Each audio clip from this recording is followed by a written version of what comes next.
this video, I'm gonna teach you how to connect portals in Immersive Portals. It's a very easy process, so make sure to follow along. In this video, I'm gonna give you a basic overview on how to use the Immersive Portals mod. So this is a very creative mod that gives you an immersive feeling when traveling from dimensions like the overworld to the nether or to the end, and you will also be able to make your own custom portals. So you can download it on CurseForge, and after you have it downloaded and installed, which I'm going to assume most of you already have done, then you will be able to use it inside of the game.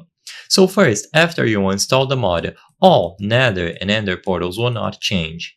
So you will have your nether or end portals with any shape like the standard one, or these ones which have a non-rectangular shape and they can be horizontal, and when you use the flint and steel to light the obsidian frame, it will search for an existing obsidian frame that it can link to.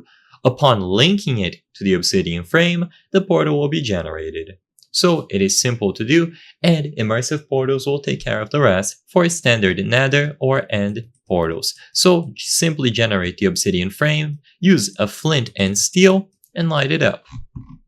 And now, if you want to do mirrors using the mod, once again, find a glass block panel like this and use a flint and steel on it. Immediately upon using the flint and steel on the glass blocks, it is going to become a mirror, so it becomes a reflective surface. So use the flint and steel and right click on a glass wall. They can be rectangular shapes, they can be horizontal, they can be created on a stained glass wall or a glass pane wall, and they will vanish when the glass wall is broken. Finally, you have the portal helper block.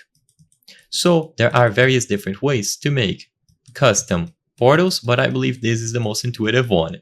For this one, place the blocks in a standard portal shape. So for example, this doorway here that has diamond blocks on the floor, and then there's one that has gold blocks. Once this is done, light any of the blocks on fire using a flint and steel. So once again, right click any of the blocks with a flint and steel. And usually what will happen is that one of the blocks might vanish like this, but that's fine, it indicates that it is working and the portals will be connected. So you can clearly notice that if you walk from this diamond block here, you will come out the other side on the gold block. And it is going to be essentially the same idea. If you come through the gold block portal here, you will come out on the diamond block side. So now it means that these two portals are linked, and usually they will be linked as long as they are in close proximity of each other. So build two portals in close proximity and Immersive Portals will handle the rest for you. So if this video helped you, consider subscribing. As you can see, according to the channel metrics, 83% of the people watching these videos are not subscribed.